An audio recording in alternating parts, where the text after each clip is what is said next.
سیدنا عبداللہ بن بصر سے روایت ہے کہ ایک آدمی نے عرض کیا، یا رسول اللہ صلی اللہ علیہ وسلم، اسلام کے احکام بہت زیادہ ہو گئے ہیں،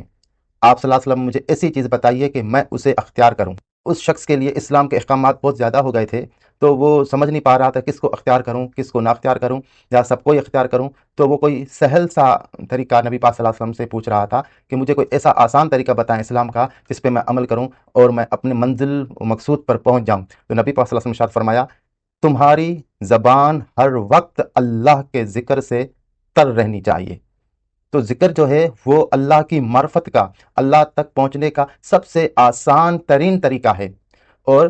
جب صحابی نے بتایا کہ ایک شخص نے سوال کیا، تو اس شخص کے سوال میں نبی پاک صلی اللہ علیہ وسلم نے جو طریقہ اسلام کا بتایا وہ ذکر کا طریقہ ہے۔ حضرت ابو ہریرہ رضی اللہ عنہ سے مروی حدیث قدسی میں نبی پاک صلی اللہ علیہ وسلم نے فرمایا کہ اللہ تعالیٰ نے ارشاد فرمایا، میں اپنے بندے کے گمان کے مطابق ہوتا ہوں، اور جب وہ میرا ذکر کرتا ہے تو میں اس کے ساتھ ہوتا ہوں۔ بس اگر وہ مجھے اپنے دل میں یاد کرے تو میں بھی اسے دل میں یاد کرتا ہوں، اگر وہ مجھے مجمع کے اندر یاد کرے تو میں بھی اس سے بہتر مجمع کے اندر اسے یاد کرتا ہوں، اور اگر وہ بالشت بھر میرے قریب ہوتا ہے تو میں گز بھر اس سے قریب ہو جاتا ہوں، اگر وہ گز بھر میرے قریب ہوتا ہے تو میں دونوں ہاتھوں کے پھیلاؤ کے برابر اس سے قریب ہو جاتا ہوں، اگر وہ میری طرف چل کر آتا ہے تو میں دوڑ کر اس کی طرف جاتا ہوں۔ جب ایک مومن مسلمان اللہ کا ذکر کرتا ہے تو سبحان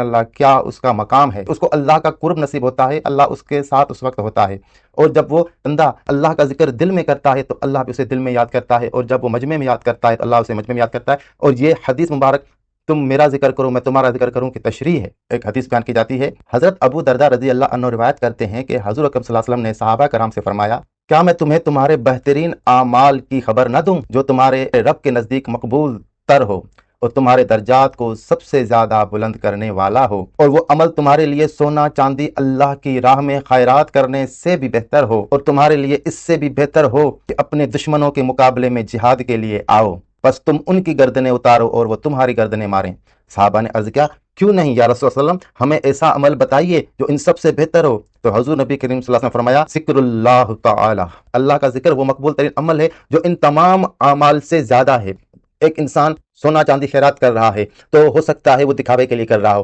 ایک انسان جہاد کر رہا ہے ہو سکتا ہے کہ وہ دکھاوے کے لیے کر رہا ہو، لیکن اللہ کی ذکر کی برکت سے جب وہ ریاکاری سے پاک ہو جاتا ہے، اللہ کے عشق سے متصف ہو جاتا ہے، وہ اپنی باطنی برائیوں سے پاک ہو جاتا ہے، تو پھر جب وہ جہاد کرتا ہے تو وہ فی سبیل اللہ کرتا ہے، جب سونا چاندی بانٹتا ہے تو فی سبیل اللہ بانٹتا ہے، اس کو یہ نہیں ہوتا دکھاوے کا۔ ذکر کی برکت سے ان اعمال میں پاکیزگی آ جاتی ہے، طہارت آ جاتی ہے۔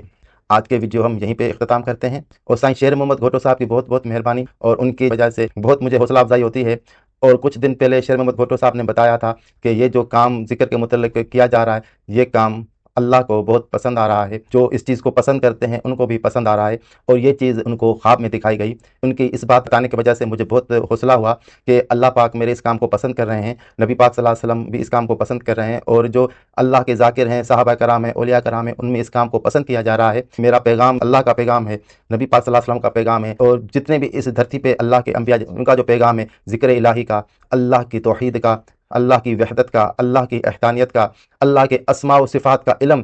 وہ علم جو اللہ تعالیٰ نے ازل میں آدم علیہ السلام کو عطا کیا تھا، اللہ کے اسم کے ذکر کا، اللہ کے اسم کی معرفت کا علم جو ہے آپ دوستوں کے سامنے قرآن پاک و احادیث سے پیش کیا جا رہا ہے۔ تو سائیں شیر محمد گھوٹے نے بتایا کہ ان کو خواب میں دکھایا گیا ہے کہ یہ کام اللہ کو اور اللہ والوں کو بہت پسند آ رہا ہے، تو اس سے مجھے بہت حوصلہ افزائی ہوئی۔ انشاءاللہ تعالیٰ زندگی رہی تو اس موضوع پہ اور بھی ویڈیوز آپ کو پیش کی جاتی رہیں گی۔ اب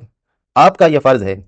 کہ آپ لوگوں کو یہ ویڈیوز دکھائیں، اپنے دوستوں احباب کو یہ ویڈیوز دکھائیں، تاکہ وہ بھی اللہ کے ذکر کی اہمیت و افادیت سے واقفیت حاصل کریں، جانوروں سے نکل کے انسانوں کی صف میں شامل ہو جائیں۔ عذاب کے فرشتوں کو اگر اس دنیا سے دور کرنا ہے تو میرے بھائی نبی پاک صلی اللہ علیہ وسلم پہ درود پاک کثرت سے پڑھیں، تاکہ ہر گلی کوچے میں درود پاک کی محفلیں منعقد کریں، ہر گھر میں منعقد کریں، مساجد میں